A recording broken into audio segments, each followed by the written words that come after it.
Welcome to Talk Tickers. Today is Tuesday, January 20, 2026. I'm your host, and today we are really stripping the engine block of the single most watched and arguably most misinterpreted number in global finance. We are, of course, talking about the CBOE Volatility Index. The VIX, the so-called fear gauge. But here's the problem I have with that nickname. Fear is an emotion. The VIX. Well, it's a math equation. It is. And as we learned the hard way, specifically back on that chaotic morning of August 5, 2024 math equations can break if the inputs get messy.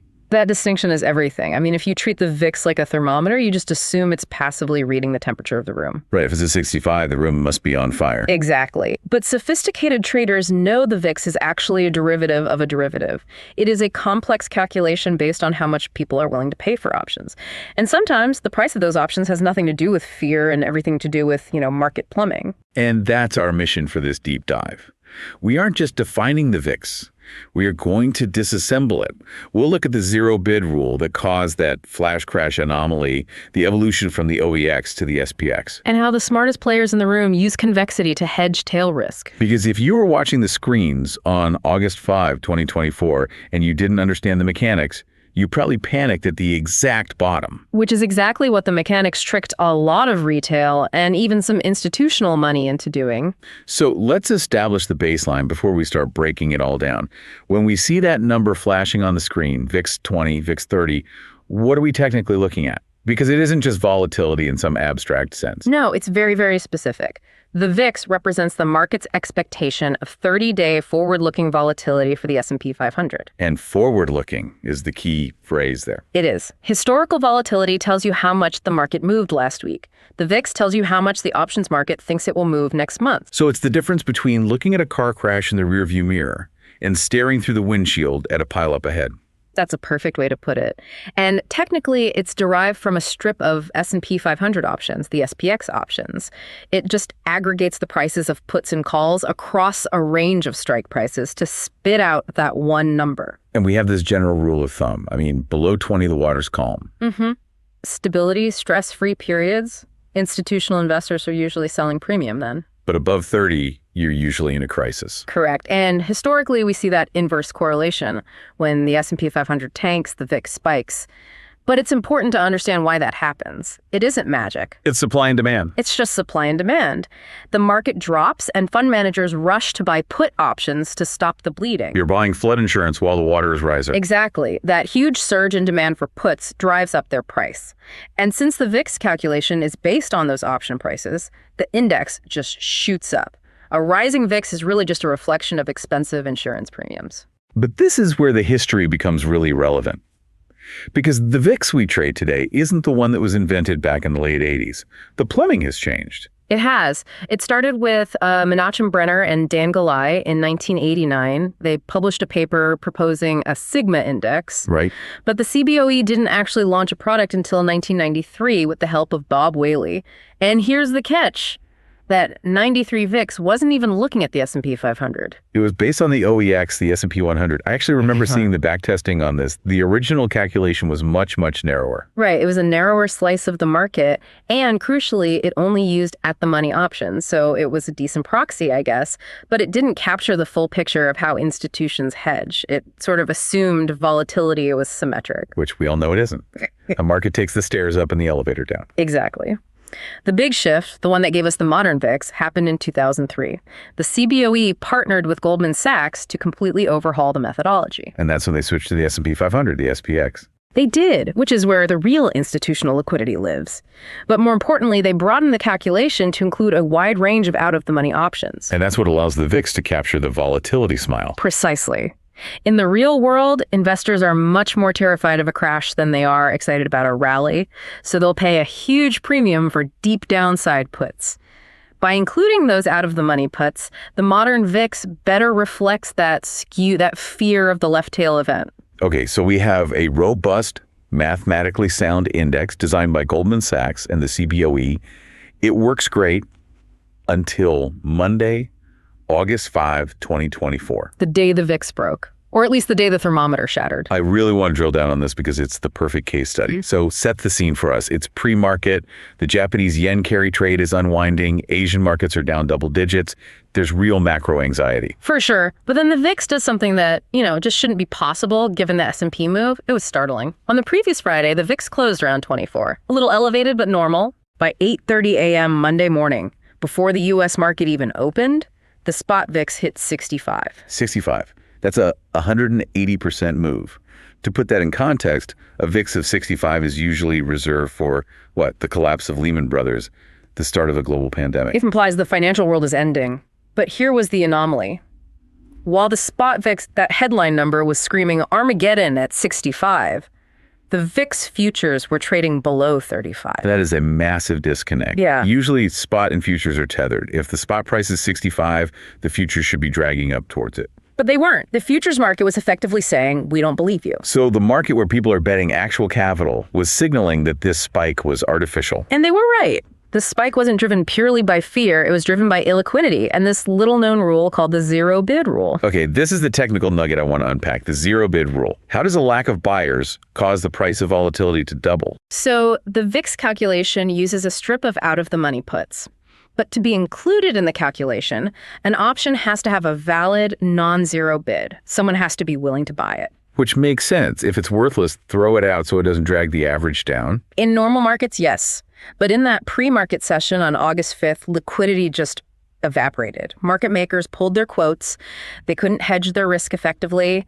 And when liquidity dries up, bid-ask spreads widen. A lot. Let's run the math on that. So in a normal market, maybe an option has a bid of $1 and an ask of $1.10. The midpoint is 105. Right. But now imagine the market maker is scared. He drops his bid to 50 cents and raises his ask to $5 just to protect himself.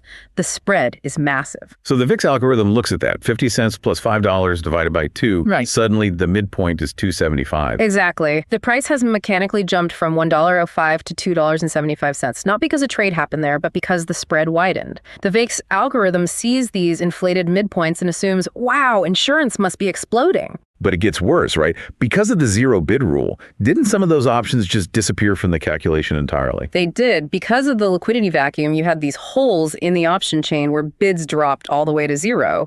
The algorithm just kicks those options out.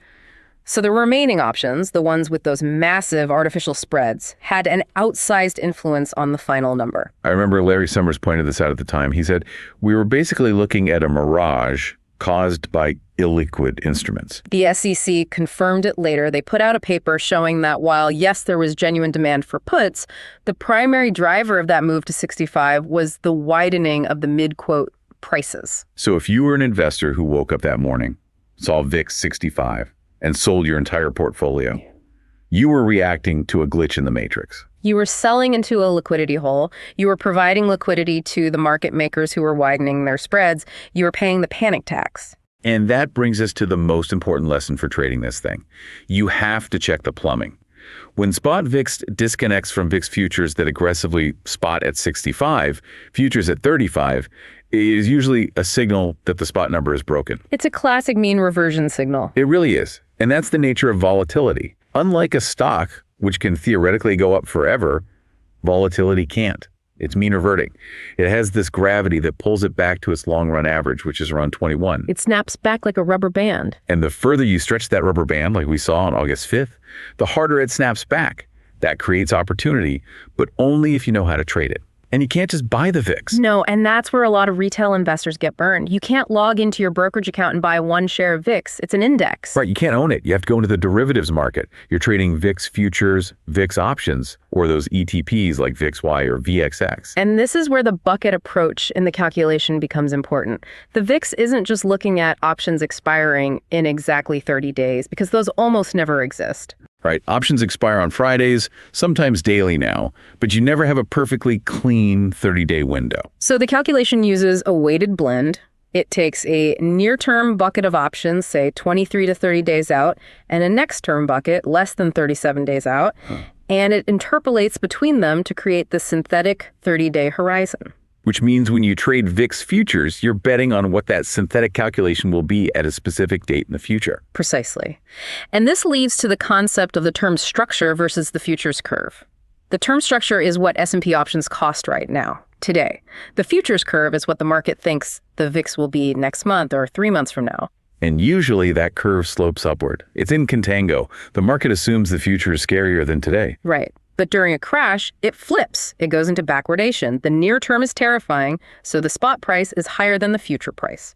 Let's talk about using this for protection. Because for most listeners, the VIX isn't a speculative toy. It's about hedging, tail risk. Why do the pros, the real vol arb funds, prefer VIX calls over just buying S&P 500 puts? One word: convexity. That is the $5 word of the day.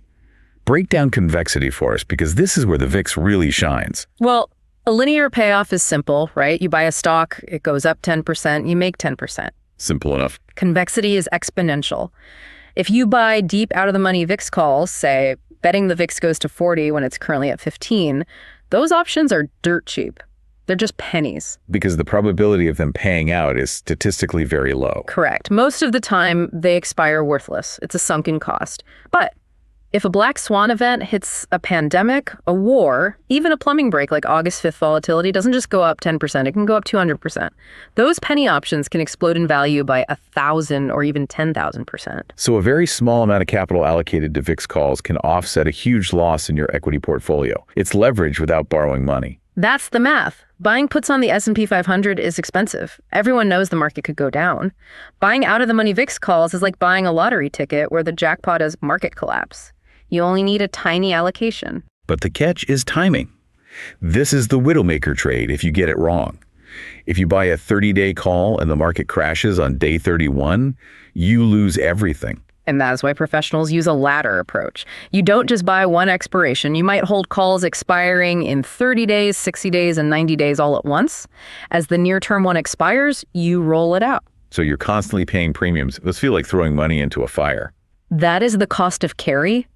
You have to accept that you will bleed small amounts of money every month to maintain that explosive upside protection. If you aren't willing to pay the carry, you can't have the convexity. Okay, there's one more layer to this for the real data nerds. The VIX. Ah, yes. The volatility of volatility. It sounds like we are entering the multiverse here. A derivative of a derivative of a derivative. It sounds meta, but it's actually incredibly useful. The VIX measures the expected volatility of the VIX index itself. It tells you how terrified the VIX traders are. So if VIX is the price of S&P insurance, VIX is the price of VIX insurance. In a way, yeah. It acts as a sentiment gauge for the options market. If the VIX is high, it means VIX options are expensive. The premiums are jacked up. How does that change your strategy? Because if I see the VIX rising, my instinct is just buy protection. But if the VIX is screaming high, buying those lottery ticket calls we just talked about is actually bad business. They're too expensive. You might want to use a spread, buying one call and selling another to offset some of that cost. I see. But if the VIX is low, buying straight calls is a relative bargain. It tells you how to hedge, not just when. It helps you optimize the cost of that insurance policy. Exactly. And typically, these two rise together. Market crashes, VIX goes up, and the uncertainty about the VIX also goes up. But sometimes they diverge, and those divergences are where sophisticated traders look for clues. We've covered a lot of ground here, from the OEX origins to the liquidity vacuum of August 2024. But it seems like it all boils down to knowing what question to ask when that chart goes vertical. There's really only one question that matters when you see a spike like we saw. What is it? Is this VIX spike driven by a fundamental shift in the macro outlook, or is it a liquidity vacuum in the options plumbing? Fundamental fear versus mechanical failure. If it's fundamental, like a war breaking out, the futures market will move with the spot VIX. If it's mechanical like August 5th, the spot will scream, but the futures will just shrug. And identifying that difference, that's the edge. It is the difference between panic selling at the bottom and stepping in to buy the dip of a lifetime. Let's recap the toolkit we built today. First, the VIX is not a thermometer. It is a derivative calculation that is vulnerable to liquidity gaps, specifically that zero bid rule. Second, the structural evolution from 93 to 2003, moving to the SPX to capture that volatility smile. And third, we broke down how to actually use it. Leveraging convexity with VIX calls for tail risk, but managing that cost of carry. With a laddered approach. And finally, keeping an eye on the VIX to know if you're overpaying for that protection.